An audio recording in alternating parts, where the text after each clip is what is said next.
huh? Why wouldn't we? Well, we're sports writers and stuff. Yeah. All right, what's up? Coach, in full pads today, what were your impressions? That's good. So this is the second full day in full pads, and kind of mixing in our live. Started some live work yesterday. Been in shoulder pads. I guess Monday, Tuesday, and then we were full pads Wednesday, and then again today. But started our first live work yesterday, just mixing in some stuff, and then same thing today. It's been good. You know, I was just telling the team the one thing, we got a lot to do, we got a lot to correct. It's a lot. We're a long way away from game ready. But the one thing that has been consistent to this point through all of our practices is we've had really good energy. And I mean, I'm talking about, usually you might start getting a negative Nelly here or there, Debbie Downer or whatever. And man, just very positive energy with this football team. And I mean, just guys about their business, really working, great effort. And so that's been a really good positive. We got to get the right techniques. We just got to get our knowledge base a little bit better. Doing some of the little things that we got to do to execute at that level that we want to execute at. But I'm really encouraged by the team, and that's kind of what I'm looking at is the overall big picture. We've got some good leadership out here, but this is a very positive team, good energy, and I'm just kind of starting to sense, we've been going here since last Wednesday. I guess the first time we met with them, and I can just feel camp, kind of settling in and the progress that I was hoping to see from a chemistry standpoint. So it's been good. Been good. And a tough day today.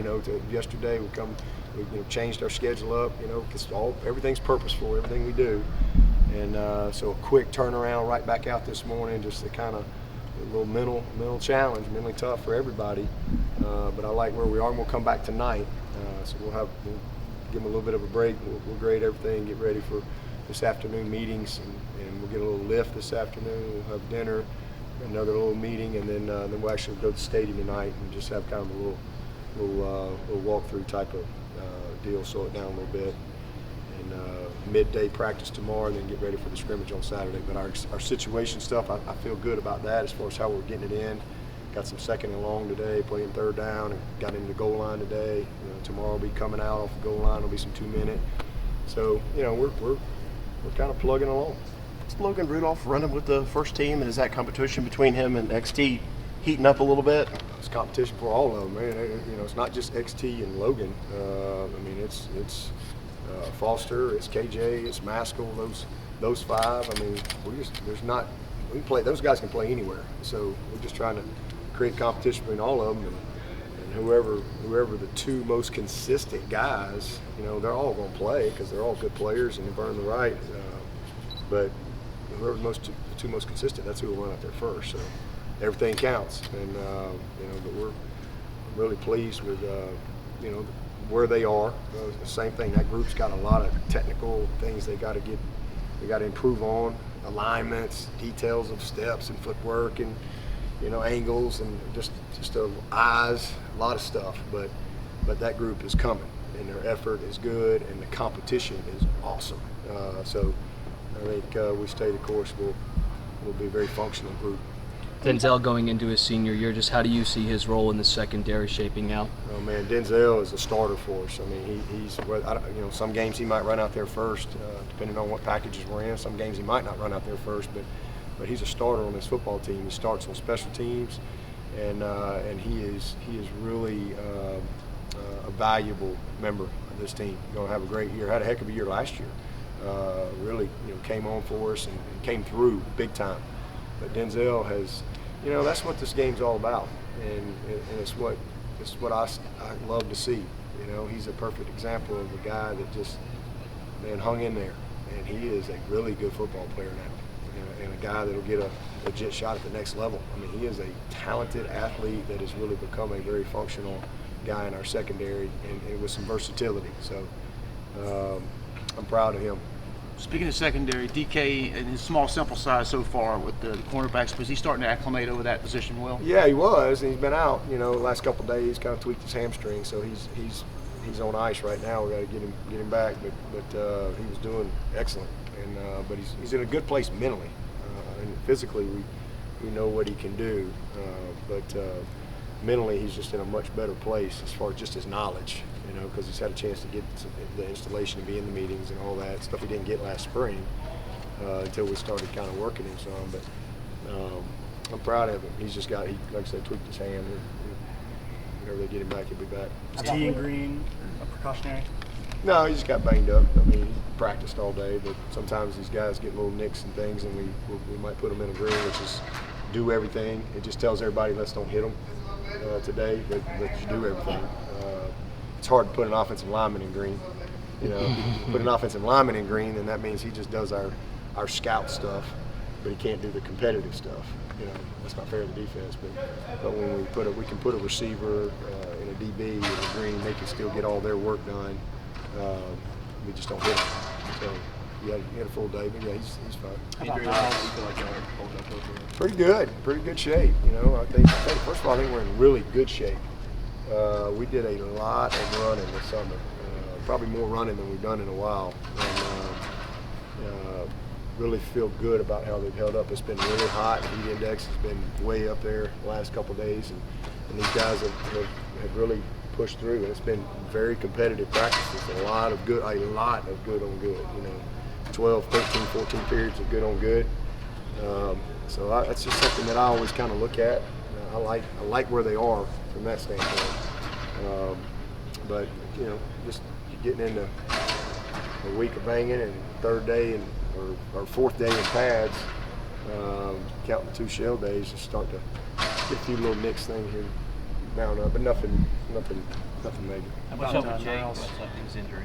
Jake, just hamstring, tweaked his hamstring. When you talk about that positive energy that you've been having to start camp, do you think that's sustainable for the entire season? Well, I hope so. I mean, that's an attitude. I mean, I think every day we wake up, we have a choice to make, what type of attitude we're going to have, and I think that's a reflection of kind of who this team is right now and what the leadership is, and kind of where they are as far as that chemistry. And I certainly hope so. Coach, just with the secondary violations being announced last night, just how do you address that with your staff and just the players moving forward so you don't run into similar? Yeah, that's all old news. I mean, I know they have to do that stuff, I guess, once a year, but yeah, we deal with those things as they come. Some of them we don't ever even know. There's no intentional rule breaking, that's for sure. But from time to time, I mean, there's some things that happen. Somebody inadvertently sent an email to somebody that they thought was a junior, but he's a sophomore or whatever, and you report that. I mean, that's just the biggest thing is to have compliance, and most of those things are you self-report. If you do have something that you don't find out, we had a group show up here one day in our lobby. I don't even know where they came from, to be honest with you. I never saw them. We didn't know that they were on some 7-on-7 trip or something, passing through and stopped off at Clemson and said, hey, to Clemson, and well, we didn't. That was a violation. And now they've changed that rule. Now you can do that. So, there's just things that pop up. And so I evaluate, and we spend a lot of time on compliance. I mean, that's a huge part of what we do in every area. But there's a lot of moving parts. And so, when you have an issue, you just address it and learn from it and move forward. Sunday is Fan Appreciation Day. You always seem to embrace that and get a chance to put the faces with the crowd that you see on Saturday. What does that day mean for you? Yeah, it's a big day. I know there's, we do 2.5 hours. I don't know how many schools do 2.5 hours of fan day, but I think that's just part of being Clemson and a part of who we are. And so it's always good. It's always, I'm sorry I can't meet everybody. I meet a lot of people and get a chance to say hello and sign an autograph or take a picture or whatever. But I enjoy it. And it's always this will be a fun one. I'm sure we'll have a great crowd. And Trevor's taking a lot of pressure off of me. I got a feeling Trevor is going to have a huge line. So I might have a little more chit chat time over in my line this year. Offensive linemen tend to be overlooked and underappreciated at times. Do you think this group of your offensive linemen you have this year fits that mold too? Or? Not within our walls. They're very appreciated. You know, that's a myth here. I mean, we love those guys, and I think everybody in this team has a great appreciation for the job that they're doing. Just a great group of guys. Robbie's done an awesome job in really creating unity and just versatility. Those guys all push each other, but man, we've got some grown men in that offensive line that have played a lot of ball, a lot of big-time games that really understand, and the leadership of those guys is amazing. I mean, John Simpson and Pollard and Cervinka and Aikman, those 4 guys right there, awesome leaders, just great people, and they're just driven. And then you throw in, you know, Jackson is just taking a whole nother step, and then the guys behind them, awesome leaders, awesome young guys that have really bought in. It's just becoming a really good group. So they're not underappreciated with us, that's for sure. And they're hugely integral to a team's ultimate success, right? Well, I mean, you can't. This game, I don't care how flashy we are and how cute we are getting off the bus. How fast we are, how good Trevor's hair looks that day. It don't matter. If you ain't got a good offensive line, you're in trouble. You are in trouble. And so, you know, the OL sets the tone. I always tell those guys, the closer you are to the ball, the more valuable you are to the team. Just the way it is to the game. I mean, because it all starts right there. It's an inside-out game, and that sets the tone for everything else that happens. I mean, I've played skill position, coached skilled players my whole life, and those guys are awesome. But it all works together. It all works together. Those guys cannot get their job done if we can't get it done up front, and vice versa. You have some great guys on the back end, but if the guys up front on that defensive side can't get it done, you're in trouble. Saw Niles was in the ring. Yeah, he's all right. He's banged up a little. He's all right. He practiced today. He'll be ready to go Saturday. He's off tomorrow. We got some guys off tomorrow for graduation. Niles graduating in May, so he gets my gift to them is to get a day off. So he's off tomorrow. DeAndre Overton, Austin Spence are graduating tomorrow. So Austin actually took a medical. He's a student coach this year. And then obviously DeAndre graduating tomorrow. So those guys will get a day to just kind of do whatever they want to do, graduate and have fun, and spend time with their family. Coach, you see the W drill. Just what do you like from that drill, and what can you learn about a player when they go through those intense blocking? Yeah, the wind drill. I mean, it's just it's the simplest form of football. I mean, it's very simple. You can either block a guy, move him, and create space, or you can't. That guy can hold the point, get off a block, or he can't. It's just very simple. It's probably one of the easiest evaluating things that we do, and then you got second level. So it's a tight end on a backer, who can sustain a block. Those things are a little later. Who can sustain a block? Who can get off a block, leverage, play with their hands, and get to the ball. And then on the back end, you've got space block, stop block. So DB backpedaling and fitting it up in space, and who can maintain and who can get off of it. So it's just and then the backs, running off the blocks, and running in tight quarters. So just a great competitive drill, and one of the staples of what we do. You've had a lot of success with freshman running backs the last 2 years. Where are Malusi and Dukes right now, and how would you assess their hands catching the ball out of the backfield? Their hands are awesome. In fact, Ches made a grab out there today. I don't know how he caught it. It was about that far off the ground, but it was a catch. And then Mikey's had a couple of great catches as well. They're very natural. That's the first thing, just natural. Very easy for them to catch the football. But both those guys, I'm very pleased with both of them, and feel good about where they are right now and how they're picking up, just how they're competing. Good energy, and they're positioning themselves to help us. What's your take on Jalen Phillips? Say what? Jalen Phillips. Oh, Jalen, he's good. He's doing good. He was one of those guys that just got here, so he's got a lot to learn. But he's a smooth athlete. We're trying to teach him the safety position, trying to teach him a little nickel Sam as well, and he's coming along. That whole group, we've we've got a good group on that back end. I'm excited about what I'm seeing and with the versatility, and especially those guys that were here in the spring. The jump that they made between spring and now has been very noticeable.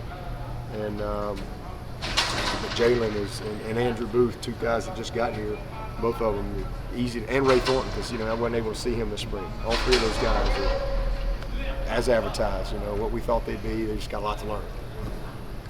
Justin also saying Booth, one of the things that sticks out about him is just his physicalness. Yeah. What have you seen from him? Well, he's kind of all over the place. He's like a deer running around out there. He's got a great body. He's tough and he's physical. He likes to mix it up. Very confident and natural. He's just got natural. You can tell this guy's. He's been doing this for a while, and he's very confident in what he does, and just a matter of time as far as him really just getting it down to where he's got the little intricacies of our defense and the way we do things. But I'm very pleased with Andrew. He's going to be a special player. Is Ray the main guy repping at nickel right now? Who's that? Ray. Ray? Yeah. No. No, he's not. Ray Thornton? Yeah. No. He's not getting rep. Who's Yeah, he's ripping all those guys. The main guy is Isaiah Simmons. I meant the nickel back. Isaiah Simmons. Okay. Yeah, Isaiah Simmons is our starting nickelback. He's one of the only guys that can play first down, second down, third down, fourth down. He can play them all. He's our starting nickelback, and then Mike does some nickel Sam too. And sometimes if Mike's out there, we may not ask him to do some of the same things that we do with Isaiah. But as far as our true nickel guys, we're working a lot of guys. Kayvon would be the first guy. Kayvon's played a lot of nickel for us. But we're working Mario, we're working Anthony in there, we're working Ray, we're working Jalen. I mean, we're working all of them. But the first guy is Isaiah. I know Mike just lost about 9 pounds when he checked in. How has that helped him be faster playing that position? Who's that? Mike Jones. Oh, Mike Jones. He's always moved well to me. He just kind of changed his composition a little bit. But he's always been an explosive guy, and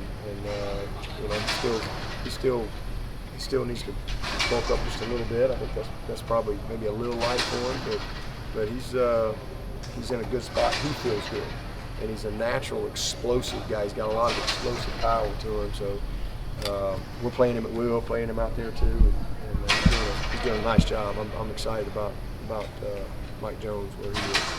You guys in the wind drill, you could catch your eyes and like Jalen Lay and Andrew both.